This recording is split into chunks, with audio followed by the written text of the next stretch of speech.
I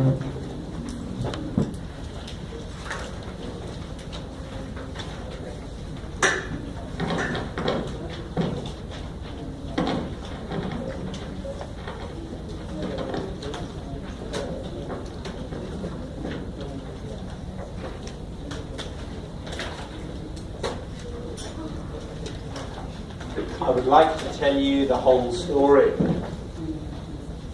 We'll then write it down, jot it down, then we'll do a past exam question.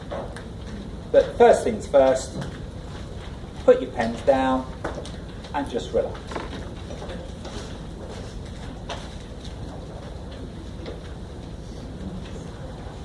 Property, plant and equipment, ISA 16, got to be a tangible asset. ISA 38, doesn't have a physical presence. You can't touch it. It's an identifiable non-monetary asset without a physical presence. Could you give me some examples? License is a good one. Goodwill, strictly speaking, is another standard. So, licenses, patents, copyrights, brand names, trademarks, recipes, software, computers, I don't know. Films. We know what an intangible asset is. Some things like YouTube, very, very valuable. As a brand name, as an intangible asset. So an intangible asset is an identifiable, non-monetary asset without a physical presence. Identifiable means either that you have a legal contract, so you've got the registered patent, you've got the license to drill for oil, you've got a registered contract, or it's capable of being sold, it's separable. So that's what identifiable means. In reality, there are 3 different ways that you can come into contact with an intangible asset. The simplest way is that you buy it. Anybody who is involved in telecommunications has to buy a license from the government, for the 4G, 5G, whatever. So the telecommunication company then pays a large sum of money for a license. So they buy the intangible asset separately. So you can buy a license, you can buy a brand, you can buy a customer list, and it's very, very simple. Credit cash, debit asset. No problem. A more interesting way of having an intangible asset is to make it yourself. Develop it yourself. Create it yourself. Now, there's lots of rules around this, but fundamentally, research expenditure, forget it. Anything to do with research, original investigation is expensed. But if you're a car manufacturer or a drug manufacturer, then you are constantly developing new products, new processes, and they can be capitalized. iPhone 7. The iPhone 7 has been in development for some time, and the money that Apple would have spent developing that would then be capitalized as an intangible asset.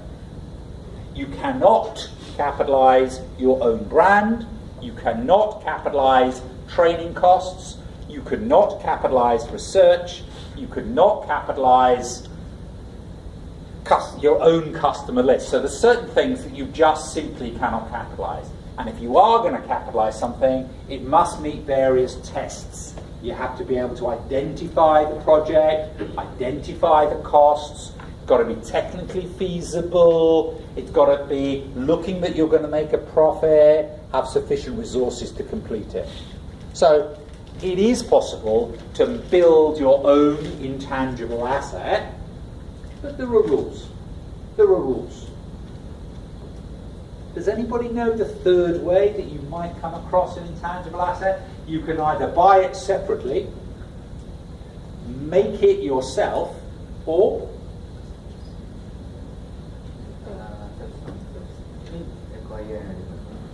acquire it in a sub, in a business combination.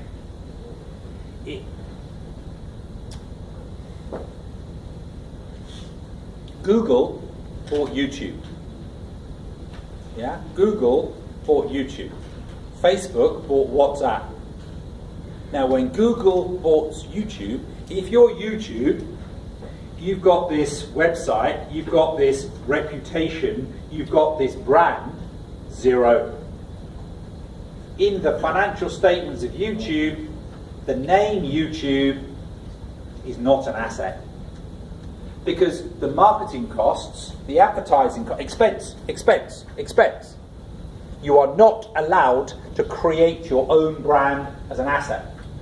But Google buys you. And when Google buys you, what Google does is to say, what is the fair value of these assets and liabilities? And I therefore have to do a fair value exercise, and if they can see it, that it's an identifiable asset, separable, which it is, but they put a fair value on it, then they can recognise it as an asset in a group account. So you do sometimes see fair value adjustments creating intangible assets. So 3 different ways of arriving at an intangible asset: buy it, make it, or have it as part of a business combination. When you have an intangible asset, you then have to decide whether it has a finite life, because if you've got a license from the government to do something for 5 years, then in 5 years' time, you've got to have written it off. So you've got to systematically write it off. But if you've got something like YouTube, you're not going to say in 5 years' time YouTube is not going to be there anymore. So you would then say it has an indefinite life. So you would happily have it as an indefinite life, but make it subject to an annual impairment review. In theory, you can revalue intangibles, but only if there is an active market. And there's only one brand name called YouTube, so that by definition there isn't an active market in brand names. Right. Let me say everything again. Intangible assets. Identifiable non-monetary asset. Identifiable non-monetary asset without a physical presence. Brands, licenses, patents. Identifiable means a legal contract where you can sell it. Asset means that you control it, future economic benefit. 3 ways of coming across it: buy it, record it at cost, develop it, capitalise that expense. Not brands, not advertising, not training, not your own customer service lists. Got to meet certain tests: identifiable expenditure, commercially viable, that kind of stuff. Any research expenditure, write off. You can also come across it as part of a business combination, in which case it's initially recognised at fair value.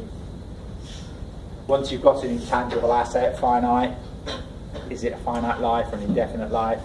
If it's a finite life, amortise it, ching, ching, ching, ching, ching.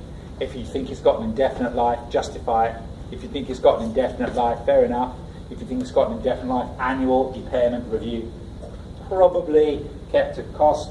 It would only be allowed at fair value if you chose, and if there was a readily ascertainable market value, which I suppose there could be for taxi licenses, that kind of thing.